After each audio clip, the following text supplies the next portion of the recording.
citoyens.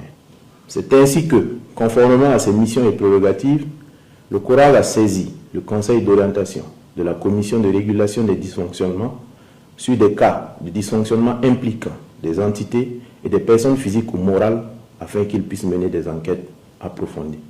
Ainsi, dans la période de décembre 2024 à août 2025, soit en l'espace de 9 mois, sur dénonciation anonyme et autosaisine, les membres du comité d'orientation de la CRD ont investigué sur une centaine de dossiers enrôlés qui connaissent à ce jour des fortunes diverses. Les procès-verbaux des différentes sessions de travail du comité d'orientation de la CRD révèlent plusieurs cas répréhensibles dont les plus illustratifs sont les dossiers de corruption et actes assimilés, les demandes de réparation d'injustice, d'abus de pouvoir et de licenciement abusif, les dossiers de faux et usage de faux, en l'occurrence la falsification de documents, des actes administratifs et judiciaires, des dossiers de détournement de biens publics ou de vol de matériel et bien d'autres mauvaises pratiques dans l'administration publique.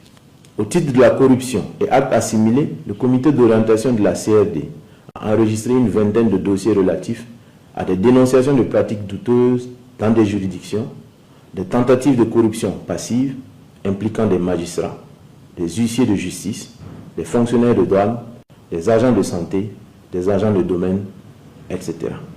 Au nombre de ces dossiers, on peut citer entre autres des faits graves de corruption au service d'hygiène de Ouagadougou, des menaces et de l'enrichissement illicite, des malversations et des mauvaises pratiques dans la commune de Zabré, mettant en lumière des détournements de fonds destinés à la réalisation de travaux publics et des raquettes auprès des populations. Des soupçons de corruption à l'égard d'un substitut du procureur pour refus de viser une citation dans une affaire de vol aggravé, faux et usage de faux en écriture publique, extorsion de fonds, association de malfaiteurs et blanchiment de capitaux qui l'opposent à des anciens ministres de l'économie.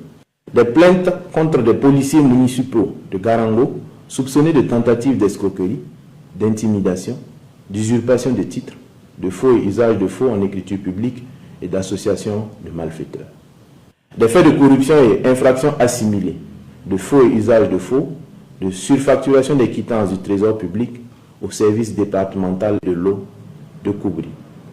Des cas de corruption et de mauvaises pratiques restés sans suite en justice, en l'espèce, on peut citer une plainte pour un cas de détournement subtil et pernicieux de biens publics, notamment un terrain appartenant à une collectivité, déposé en justice depuis 2021 contre un avocat dont le traitement discriminatoire fait par la justice laisse soupçonner un grave dysfonctionnement.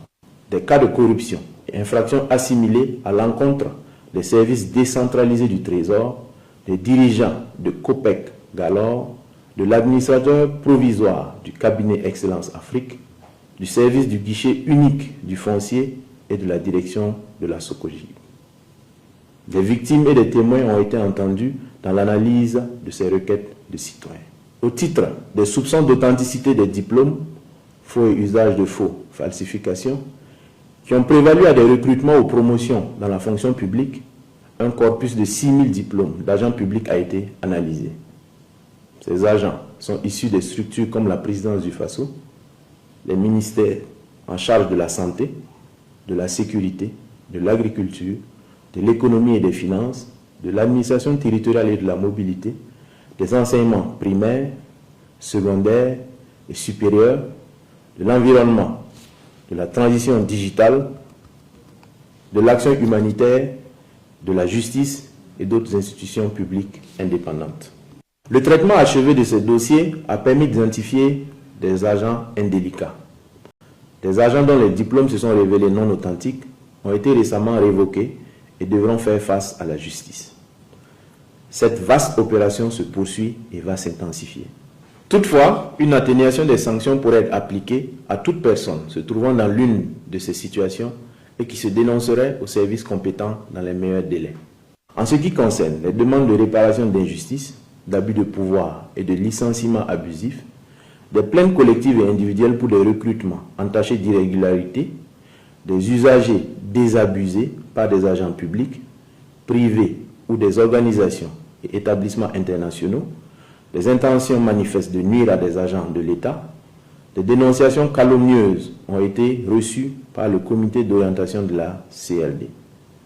On a pu noter sous ce chapitre un cas de suspension abusive de carrière à la mairie de Ouagadougou, des mauvaises pratiques au commissariat de Komki-Ipala portant sur des cas de faux en écriture publique, de vol et de complicité de malversation sur les quittances des amendes forfaitaires de police, l'organisation d'évasion des gardés à vue.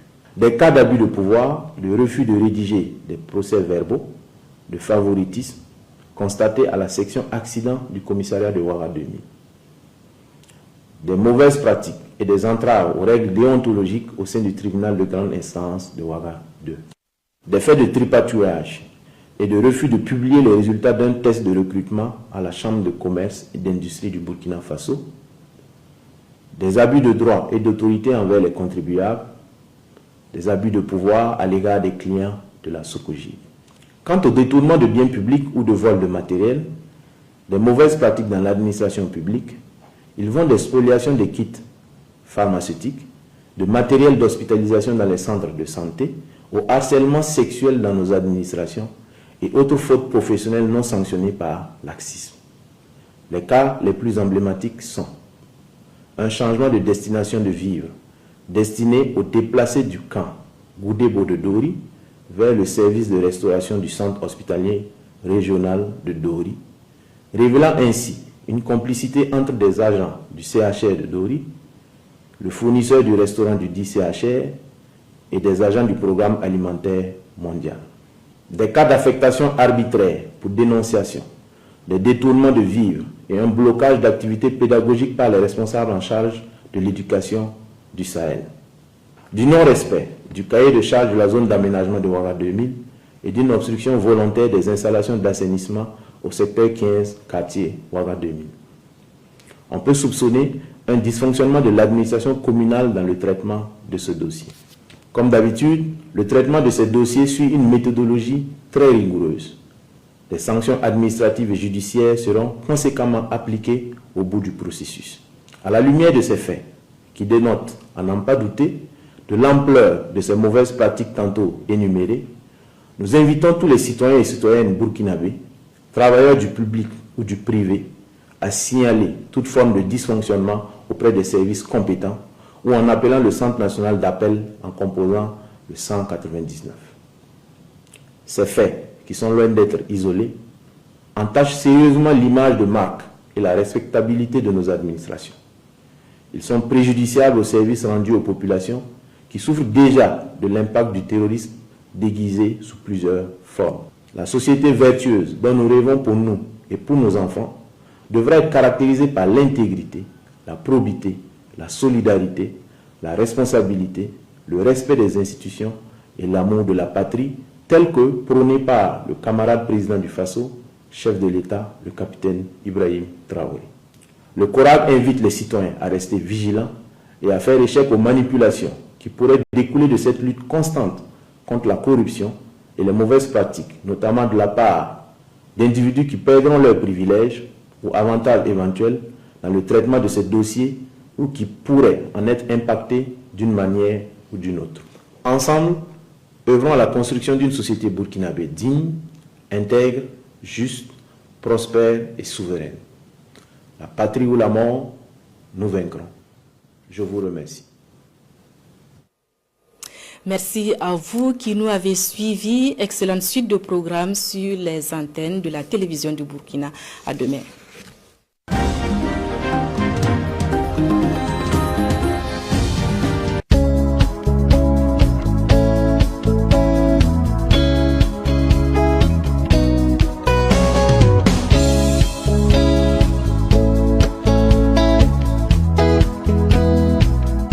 Ces 3 dernières années ont été caractérisées par une lutte farouche, effrénée contre le terrorisme. Cette révolution s'est manifestée à travers la restructuration et la forme administrative des forces armées nationales, l'accroissement des effectifs, l'équipement et la modernisation des forces armées nationales, le renforcement des capacités en matière de formation et autres mesures sociales incitatives pour booster le moral des troupes. Pour ce qui concerne la restructuration et la réforme administrative des